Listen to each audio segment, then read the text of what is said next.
A trip to the grocery store. It's supposed to be one of the most normal things you can do. It's a weekly, sometimes daily routine that's meant to feel safe, familiar, and boringly predictable. You grab a cart, walk down brightly lit aisles, and pick up what you need for the week. But what happens when that feeling of safety is a lie? In April of 2021, for one woman in Georgia, the simple everyday act of stopping by her local Kroger was shattered. A public place of commerce became the scene of a private and desperate fight for survival, revealing not only the terrifying randomness of violence but also the incredible courage of complete strangers. It was around 6:30 p.m. on a Tuesday at the Kroger in Berwick Marketplace, just south of Savannah, Georgia. This is a busy time with people grabbing groceries on their way home from work. The victim, a 26-year-old woman, was just going about her day. She stopped to use the store's public restroom, a decision anyone could make without a second thought. But she wasn't alone. Police later determined that a man named Gregory Hawthorne had followed her. He waited for his moment and then followed the woman into the same female-only bathroom. What happened next wasn't a robbery or a simple assault. It was a calculated and brutal attack. On the grass won't wash away undetected footprints. Inside the restroom, just feet away from shoppers and staff, the woman was attacked. The very idea is hard to comprehend. A public space, governed by unspoken rules of safety and decency, was violated in the most terrifying way. The victim was trapped with a predator in a place where no one would ever expect to find one. But then a scream cut through the quiet hum of the grocery store. It was a sound of pure desperation that pierced the noise of shopping carts and checkout beeps. Several shoppers heard it and knew instantly that something was horribly wrong. As Gregory tried to flee, he didn't find an easy escape. Instead, he found a community that refused to stand by. A group of ordinary people became heroes. Witnesses saw Gregory running, and they gave chase. These weren't police officers or security guards. They were fellow customers who chose to get involved. They chased him down, stopped him in the shopping plaza, and held him there until police could arrive. Chatham County Police Chief Jeff Hadley later praised their actions, pointing out how brave they were. In a world where many people might just pull out their phones to record, these citizens put themselves at risk to stop a dangerous person from escaping. It was a stunning act of bravery that ensured the man who had just committed a horrific crime wouldn't just melt back into the crowd. The woman was rushed to a local hospital and began receiving care from the Great Crisis Center. Excuse me. They got him. They got him? Was it you, Mom? You okay? Yes. I just want my pants to leave. Okay. Just me clear. Can you stay right here? Did it happen in here? I need you over there. Okay. Okay, can you go out? Yeah, thank you. I need you to do me a favor. I know you want to put pants on right now, but I need people to come talk to you really quick. So, can you just hang tight for me? I know, honey, but it's part of the crime scene now, okay? So I don't want to touch anything because I don't want to contaminate anything just in case there's DNA, okay? Just stay right here, stay where you're at, and then I'll have to text over here, okay? I'm just... I know. You said you had marks on your legs? You said you had marks on your legs?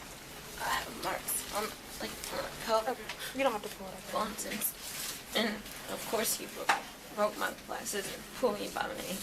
All right, so what happened? I was up here bagging, and another associate, she was on her way out the door, and she stopped me, and she said, well, there's somebody in the bathroom screaming for help, and I didn't want to go in and check it by myself. Will you go with me? Understandable. We came back, and as soon as we opened the door, she was coming from under the stall. So she was crawling out from underneath it? Yes, Okay. and screaming, and she said he... Okay. I just crawled from underneath the thing. I asked him if I could put on my glasses, and he said, just stop, so I don't have to knock you out. And he covered my mouth so I couldn't scream, but they heard me. And that's how she came in, and I just told her, I'm sorry. No, you're fine. Fine. Don't worry about it. I have 2 kids, I just want to get back. And we grabbed her, and we proceeded to run out of the bathroom. I went to the door, and I spotted my manager, and I yelled for help from him. Okay. A few seconds later, he came out of the bathroom, and he ran, and I was screaming for somebody to catch him. And he ran straight through here, up the middle of the aisle and then out the door. I literally was just coming for dinner. And I told my boyfriend to wait because I had to go to the bathroom. After he came to the doorway and tried to confront, he didn't stop him, so we pretty well just back and forth. He got out the door and got left, and then that's when I called 911. Was he already in there, or he walked in? He was in there. It was a lady in there with her daughter. And then they left, and I went out to wash my hands, and he took me by my throat and pushed me back into the same stall that I was in and said, "Be quiet," and nothing happened. And then he just started pulling off my pants and took me by the back of my neck and bent me over. There was penetration done.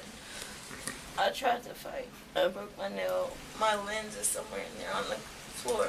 I took off my pants. I just asked him not to break my pants. All right, there's going to be some stuff we've got to do, okay? We're going to take the ambulance up to Memorial Hospital, okay?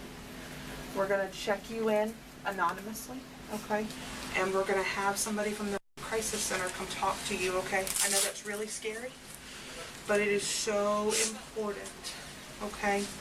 It's the only way we can advocate for you and make sure, the police can do what they need to do, okay? And I know it's really scary and it's really terrible, but it's what we gotta do. Will you go up to Memorial with me?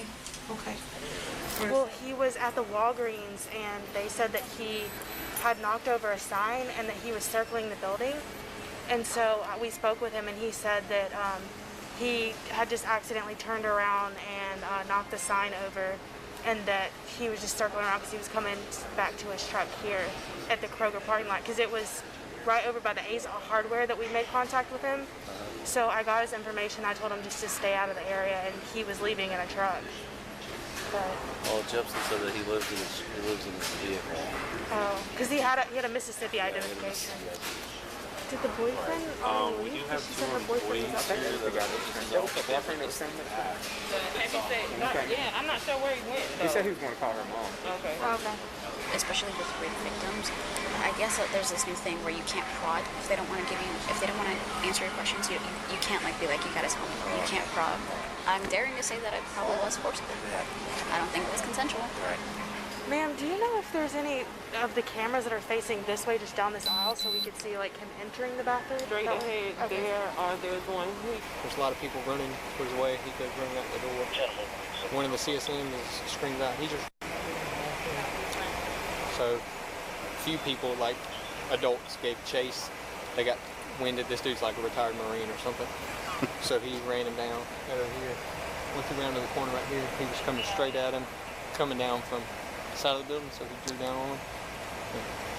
Get on the ground. That was that. So I jumped out with my gun out. He drops it, puts his hands up, gets down on his knee, and he points. This dude. Well, zip coat. He's in zip ties. His hands are just zip tied. And I was like, well, never mind. You understand what's going on, right? What the accusations are? Okay. Parking lot jumper. Homeless out of his car. What is his car at? With a homeboy. What did she say? Yeah, he said she came out to wash her hands, and he grabbed her by the neck and pushed her back into the stall. Yeah, she said she crawled from underneath. Is there a cell phone, I'm assuming? Yeah, and it should be a lens to her glasses in there. She said that she was coming out. She came out to wash her hands from out of this stall, and when she came out, he came in and he choked her and pushed her back into the stall. Okay. And so he told her not to say nothing, or he gonna knock her out or whatever. And he told her to take off her clothes. Did she say what happened in here? Well, she just said in the big stall. That's all she told me. Okay. Yeah.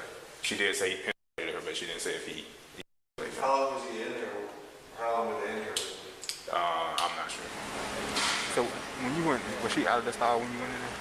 Was she outside the stall when you went in there? No, when we came in the stall, we heard her saying help, and I said hello, and then she said help a little louder. She started coming from under the stall. The stall was That's why I went, because it's loud. That's why.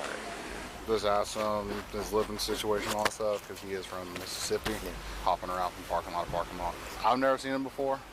I'm the one that caught me at. Oh, Is she all right? They took her to the hospital. Okay. Her condition is like, I'm not sure. All right. I heard she was early 20s or something like that. All I heard was that girl in the bathroom, and I took off. I didn't ask nothing else. So the guy was an ex-cop or something? Ex-Marine, ex-soldier. All right. He got cuffs on him. I'm like, no, they weren't cuffs. They were There weren't even zip tie handcuffs. Oh, They were just okay. like zip ties from like the store, just like thin. They're like wouldn't hold.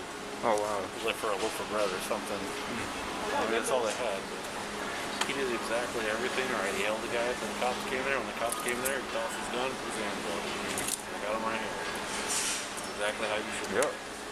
There's $100 on that. We appreciate what you did. Well, I appreciate it. I'm not looking for accolades. I know you're not. Yeah. I know you're not. It was just that was an awesome thing you did. I appreciate it. You know. Yeah. Just wanted to say thanks.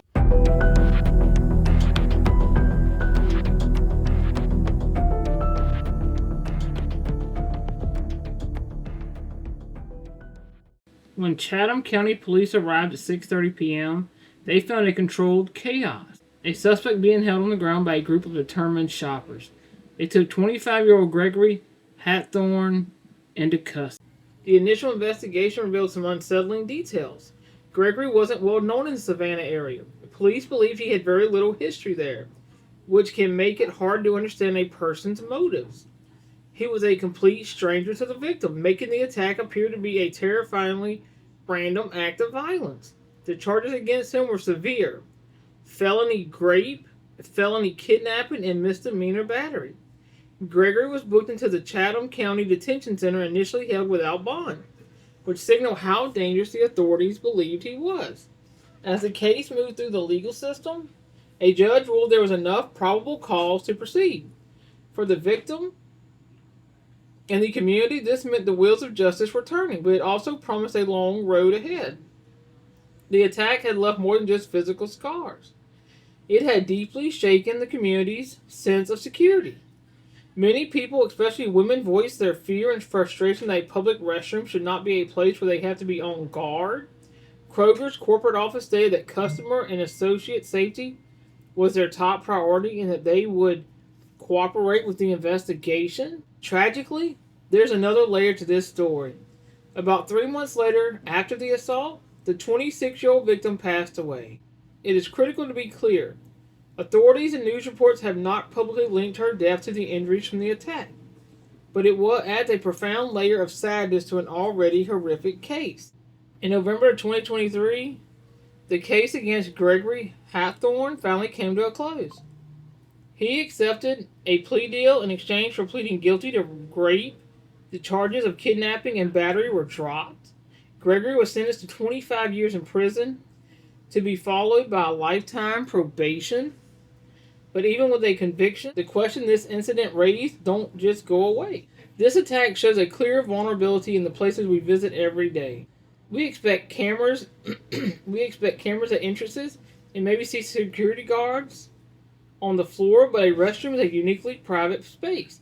Even when it's public by necessity, it's unmonitored. This creates a blind spot that predators can and do exploit. So what is the store's responsibility to protect its customers in these areas? There are no easy answers. Some have suggested ideas like emergency panic buttons inside restrooms, similar to those on college campuses. Others have called for more frequent security patrols near these vulnerable spots. It's a tough balance for a business to strike between creating a safe environment and maintaining a welcoming one. This case also shines a powerful light on the importance of bystander intervention. The shoppers at that Kroger are proof of the good in people. Their quick and decisive action was the single most important factor in bringing Gregory Hathorn to justice that day. It's a direct contrast to the bystander effect, where people in a crowd assume someone else will step up. In this case, people didn't assume, they acted. The terror in the Kroger restroom is a story that starts with a shocking act of violence but leaves us with two powerful opposing ideas. The first is the frightening reality that our safety can be taken from us in the most ordinary of places. The second, more hopeful idea is that those same ordinary places can contain extraordinary courage. The bravery of the bystanders who refused to look away, who ran towards danger to help a stranger, is the true legacy of this case. Their actions led directly to an arrest and a conviction. The system worked, but only because everyday people made it work. While a predator is now in prison, the questions about public safety are still with us. It's a reminder to always be aware of your surroundings. But it's also a powerful example of what happens when a community stands together and says, not here, not today. What do you think about retailers should do to improve safety in public spaces like restrooms? Have you ever seen a situation where someone stepping in made all the difference? Share y'all's thoughts in the comments below respectfully. On the grass won't wash away undetected.